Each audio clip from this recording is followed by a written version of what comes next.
Paul Revere is famous for the midnight ride he made in 1775. He rode from Boston to warn the American colonists that the British are coming. Have you ever heard of Revere? Paul Revere was born in Boston, Massachusetts in 1735. As a young boy, he apprenticed for his father as a goldsmith. Sadly, Paul's father died when he was 19 years old. This left Paul in charge of the family business when he was still a teenager. He also took on work as an engraver and a dentist. He did this in order to support himself and his growing family. Revere's work as a goldsmith and silversmith was highly praised. He was very skilled at his work. Even with the hard work and dedication that he gave to his 3 jobs, Revere struggled financially. British taxes made it tough for artisans to make a living. Artisans are workers that are skilled in a trade, usually a trade that involves making things by hand. Frustrated that he couldn't improve his financial situation, Paul partnered up with other colonists to fight for lower British taxes.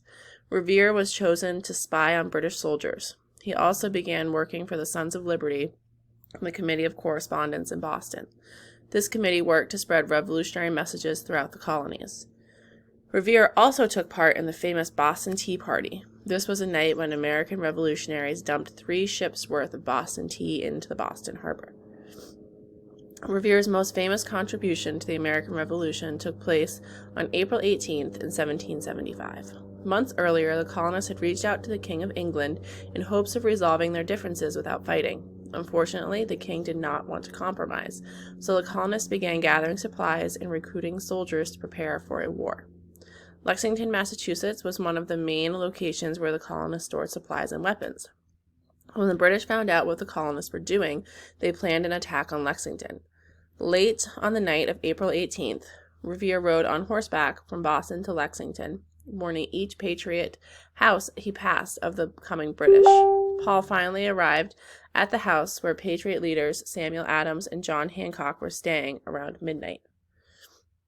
The shots that were fired at Lexington the following day marked the beginning of the Revolutionary War. This famous war was fought between the American colonists and the British. Revere continued his work as a patriot during the war. He supported the revolutionary cause by producing gunpowder and cannons for the Continental Army. He also printed the country's first money. After the end of the war, Revere went back to working as a craftsman. He opened the country's first copper rolling mill. He also opened a hardware store. Revere's copper rolling mill industry allowed the American Navy to add copper to the bottom of all of its ships. Revere finally retired from his work as a craftsman at the age of 76. He left his business to his sons and grandsons. Paul Revere passed away on May 10th, 1818 in Boston. Fast fact: Revere was married twice and had 16 children total, 8 with each wife. Fast fact: William Dawes also rode to Lexington to alert Adams and Hancock. Dawes' ride is much less famous than Revere's, though. Fast fact: Revere was captured by the British on his way to Concord. Fortunately, he had already alerted the colonists in Lexington. He was released in time to see some of the battle at Lexington.